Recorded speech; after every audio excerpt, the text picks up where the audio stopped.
Welcome to my channel, Satwat Academy for Special Needs Children. सतवत की academy special बच्चों के लिए। अस्सलाम वालेकुम, मेरा नाम सतवत है और मैं पिछले कई साल से कैलिफोर्निया अमेरिका में स्पेशल एजुकेशन टीचर के तौर पे पढ़ा रही हूँ। यहाँ पढ़ाते हुए अमेरिका में मेरा काफ़ी एक्सपीरियंस हो गया, काफ़ी सालों का। और मैं कोशिश कर रही हूँ कि अपने यूट्यूब चैनल पे अब मैं ऐसे पेरेंट्स के लिए आसान उर्दू की ज़ुबान में डिफरेंट कॉन्सेप्ट्स यानी मुख्तलिफ़ किस्म की चीज़ें बयान करूँ, जिससे मे बी उनको घर में हेल्प मिल सके अपने स्पेशल नीड्स बच्चों की मदद करने में। अगर वो चाहे स्कूल जा रहे हों, नहीं जा रहे हों, अगर आप चाहते हैं कि अपने घर में कुछ चीज़ें ऐड कर सकें, ऐड से मुराद है अपने घर में आप कुछ चीज़ें स्टार्ट कर सकें या शुरू कर सकें उन बच्चों के लिए कि आप कैसे उनके साथ जो हैं खेलेंगे या बैठेंगे या पढ़ाएंगे, उनकी मदद करेंगे, तो उसके लिए मैं ये वीडियोस बना रही हूँ। तो my hope is that at some point you guys will able to figure out कि हम अगर कुछ करना चाहते हैं तो हम क्या करें अपने बच्चे के लिए। इसमें बहुत सारे एस्पेक्ट्स प्ले के भी होंगे, इसमें बहुत सारे गेम्स यानी होंगी, उसमें खेल होंगे, घर के अंदर के बाहर के एक्सरसाइजेज होंगी। लेकिन सब कुछ कहने से पहले मैं क्लियर कर दूं, मैं एक स्पेशल एजुकेशन टीचर हूं, जो कि सारा दिन मेरे पास क्लासरूम में बच्चे होते हैं अपने एक आम क्लास की तरह। मेरे पास 6 घंटे बच्चे होते हैं, 6.25 घंटे। तो उसमें हम क्या करते हैं, ये सारे मेरे उन चीज़ों पर बेस्ड होगा। और अगर मैं आपको स्पीच के आइडियाज़ बता रही होंगी ये वो, तो मैं स्पीच पैथोलॉजिस्ट नहीं हूँ, ये डिस्क्लेमर मैं पहले दे देती हूँ। अगर ऑटिज्म के बच्चे हैं, उनके स्पेशल चैलेंजेस होते हैं, डाउन सिंड्रोम के बच्चे हैं, उनके अलग चैलेंजेस होते हैं, सिर्फ स्पीच लैंग्वेज इम्पेयरमेंट है, तो आज जो मैं चीज़ बताने जा रही हूँ वो बहुत हेल्पफुल होगी उसमें। या अगर आप कहते हैं कि जी मेरा बच्चा मेरे साथ खेलता ही नहीं, मुझे समझ नहीं आता, मैं ओवरवेलम हो रही हूँ, आप ओवरवेलम हो रहे हो, वो बच्चा ओवरवेलम हो रहा है, और जब मैं बच्चा कह रही हूँ मैं उसमें 15, 16, 17 साल के लोगों को इंक्लूड कर रही हूँ। इस एक्टिविटी को अगर आप थोड़ा सा ट्वीक कर दें या चेंज कर दें या मुख्तलिफ कर दें, इसको थोड़ा बड़ों के हिसाब से कर दें, जो आज मैं सिखाने लगी हूँ, वो आप बड़े बच्चों के साथ यानी जिनकी डिसेबिलिटीज़ हैं, क्योंकि वो कभी कभी जैसे डाउन सिंड्रोम है, उसमें कोई ज़रूरी नहीं कि अगर वो 15-17 साल का बच्चा है तो वो उसी लेवल पे सोच रहा हो सकता है वो एक 12 साल के बच्चे की तरह उसकी सोचे। तो डिपेंड करता है कितना सिवियर बच्चा है और क्या कर सकता है। हाँ, जो चीज़ में पहले बता दूं आज मैं क्या करने लगी हूँ। आज मैं आपको सिखाने लगी हूँ किताबें, कहानियाँ या कोई भी चीज़, कोई गेम्स, बातें करना या कुछ भी प्ले के थ्रू। प्ले से मुराद है गेम्स के थ्रू हम उस चीज़ को कैसे सिखाएंगे, और उसमें हम खास स्पेसिफिकली आ जाएंगे पपेट्स के ऊपर कि अगर हम पपेट प्ले इंक्लूड करना चाहते हैं, कोई विजुअल्स इंक्लूड करना था। विजुअल से मुराद है कोई चीज़ जो बच्चा देख सके। तो वो 2 एस्पेक्ट्स में इसमें आज बताऊंगी और आप खुद ही समझ जाएंगे बेहतर जब आप देखेंगे इसको क्या है।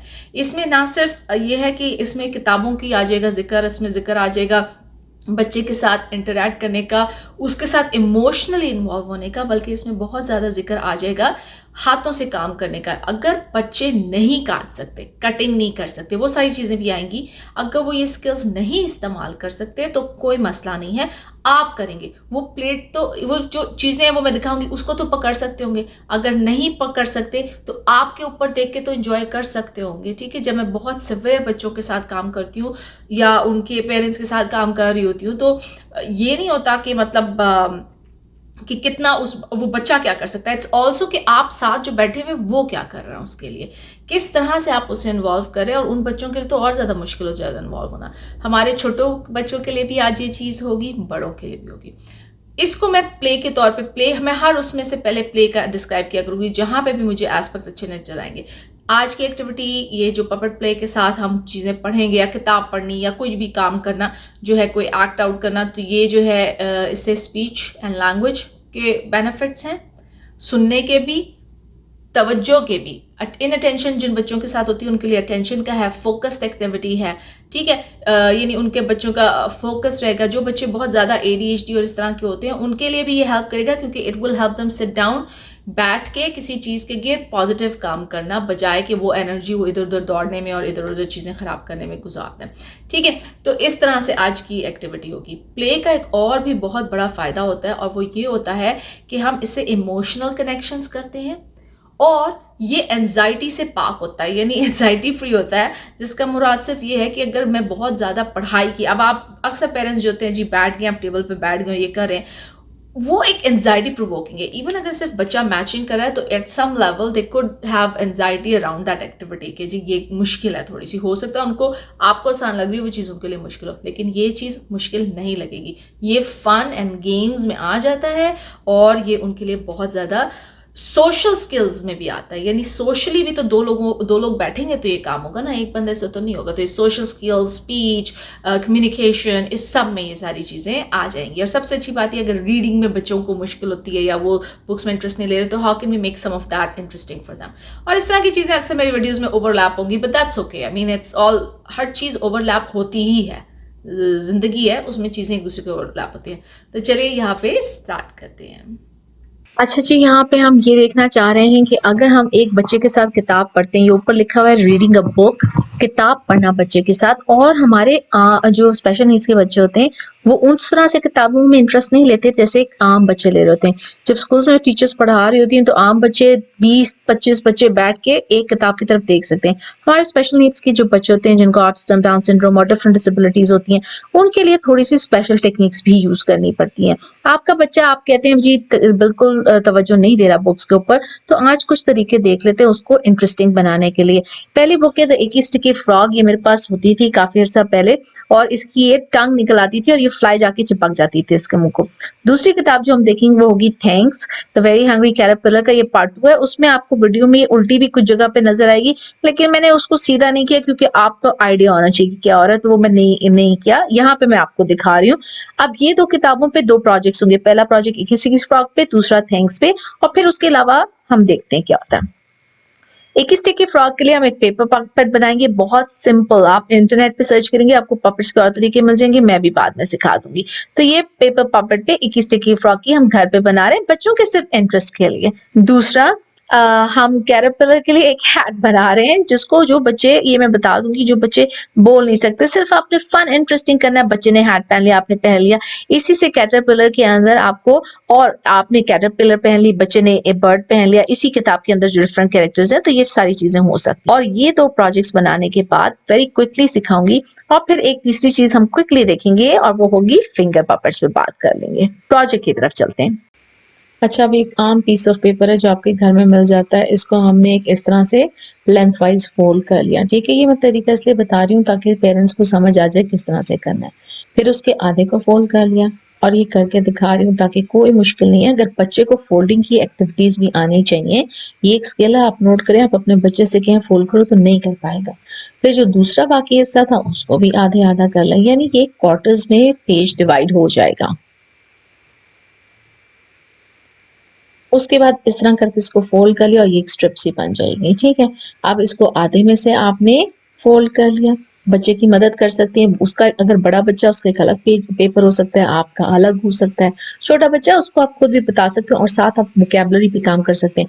फोल्ड करो और फिर उसका हाथ से जरा प्रेशर डलवा दिया। अब उस स्ट्रिप को भी अगेन क्वार्टर्स में, अगर आप नोट करें, मैंने फोल्ड कर लिया है इस तरह करके। ठीक है, अब ये अच्छी तरह फोल्ड हो गया। अब आप गौर करें मैं क्या करूंगी।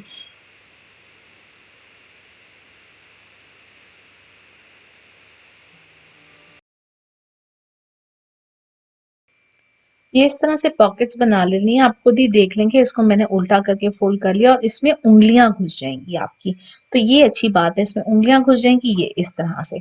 तो ये एक पपेट टाइप मुंह बन जाएगा। फिर इसके आगे आप बहुत सारी चीजें डाल सकते हैं। अगर कोई इसको रिसर्च करना चाहे तो देख सकता है कि ये किस तरह से काम करेगी। अब इसका आगे का दिखाती हूँ। आप पेंट भी कर सकते हैं, लेकिन आज मैं फन मूड में थी तो मैंने पेस्टल्स लिए थे और मैं उसके साथ एंजॉय करना चाहती। ये पेस्टल्स हैं और ये मैंने इस पे कलर करना शुरू कर दिया है। इसके बाद मैं इस पे ग्लिटर भी यूज करूंगी। अब वो देखें, वो ग्रीन हो चुका है और साथ मैंने एक मक्खी बना ली है और उसको काट लिया। यहाँ पे मैं ग्लिटर भी लगा चुकी हूँ।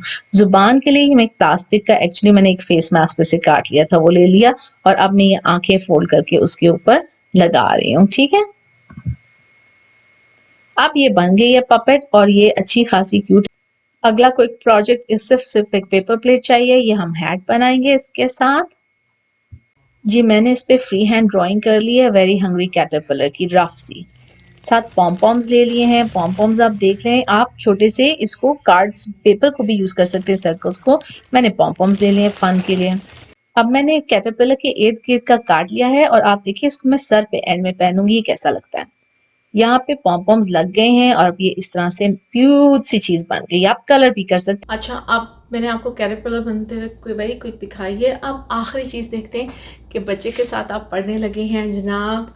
द वेरी हंग्री कैटरपिलर का, जैसा ही मेरे पास पार्ट 2 है, थैंक्स इसका नाम है, इसमें और भी आप ये सारी चीज़ें बना सकते हैं इसी तरह से, ठीक है, उसके ही हैं।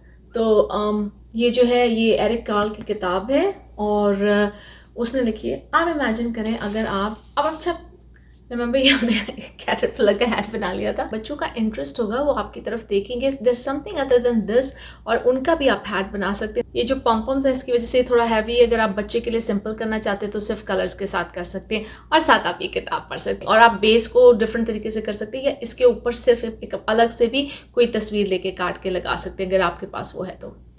And last but not least, ये फिंगर पपेट्स पे मिल जाती हैं। These are very interesting for the children. आप इनके साथ खेल सकते हैं। Maybe the child can do it themselves. Hey, how are you? So please ये आपसे कह रहे हैं कि प्लीज़ ज़रूर आपने ये गेम्स खेलने। एक बचपन में हम गेम खेला करते थे इस तरह से काफ़ी सारी, तो see how interesting these are, right? For example, अगर आप कह रहे हो मैकडोनल्ड हैड अ फार्म या कोई जू एनिमल्स की बात कर रहे हो तो ये साउंड्स भी निकालेंगी। फॉर एग्जाम्पल अगर ये horse, let's say this is the horse, ये हॉर्स की शक्ल है तो द हॉर्स इज नहीं, राइट, इस तरह करके। तो ये सारी चीज़ें, this makes play and learning interactive. अच्छा, अब आपने देखा होगा, होपफुली आपने देखा होगा कि इसको बनाने में कितना इंटरेस्टिंग था, और मैंने तो अपने घर के बच्चों में भी उनको भी इन्वॉल्व कर लिया था, वो भी इसके साथ मेरी हेल्प कर रहे थे। बल्कि थोड़ा बहुत मेसी है, हाँ बिल्कुल है, गन मचेगा, बिल्कुल मचेगा। कितना लास्ट करता है, नहीं लास्ट करता, क्या ये लॉन्ग लास्टिंग है, बिल्कुल लॉन्ग लास्टिंग नहीं है। लेकिन आप गौर करें, इसके लिए आपको ज़्यादा चीज़ें नहीं चाहिए, सिर्फ अगर आपके पास पेपर हो, उसके बाद कलर्स हों और पेपर्स हों डिफरेंट रंग के, या उसके बाद आप चीज़ें जितनी भी ऐड करते जाएं, गूगली आइज़ हैं, फेदर्स हैं, ये वो, तो ये सब आप इसमें ऐड कर सकते हैं, डिपेंड करता है। और जो दूसरी मैंने एक एक्टिविटी दिखाई है, ये उन बच्चों के लिए है जो बहुत छोटे 1-2 साल के हैं, बट वो अभी इंटरेक्ट नहीं कर रहे आपके साथ, उनमें ये एबिलिटी नहीं है, मे बी वो ग्लू और ये और स्पार्कल्स इसमें इतने नहीं है। आज के लिए 2 एक्टिविटीज़ बहुत हैं। होपफुली यू अंडरस्टूड, जो मैंने शुरू में इसके फ़ायदे बयान किए थे, बहुत ज़्यादा ज़रूरी है। कुछ लोग जो है वो उनको, ये बच्चों की मैं बात नहीं कर रही, सिर्फ मैं पेरेंट्स की बात कर रही हूँ, कुछ पेरेंट्स खुद ज़्यादा एंशियस हो जाते हैं और उनमें एंजाइटी मज़ीद बढ़ जाती है कि ये मैं कैसे करूँगी, ये कैसे होगा, ये कैसे नहीं होगा। ये मैं ये नहीं कह रही कल स्टार्ट कर दें, ये मैं कह रही हूँ आइडियाज़ को अपने साथ रखें, Aahista Aahista over time, days के ऊपर भी आप ये कर सकते हैं, एक दिन में करना ज़रूरी नहीं है। ये पपेट्स उनकी सेव करके कहीं रख सकते हैं, may be they develop this मुख्तलिफ किस्म की। मैंने ईजीएस्ट वर्जन बताया, द आइडियाज़ वो बाद में भी देख लेंगे और भी बता, लेकिन ईजीएस्ट चीज़ ये थी रिलेट करने के लिए, इंटरएक्टिव होने के लिए। उस पर बच्चे जो बोल सकते हैं वो थोड़े बहुत इस पर ड्रामास भी बना सकते हैं, बहुत कुछ पॉसिबिलिटीज़ है जो आप कर सकते हैं। एक नहीं, आप इतनी बड़ी बड़ी पपेट्स भी बना सकते हैं, तो ये सारा कुछ हो सकता है इसमें। तो मेरे लिए आज के लिए इतना काफ़ी है। अस्सलाम वालेकुम।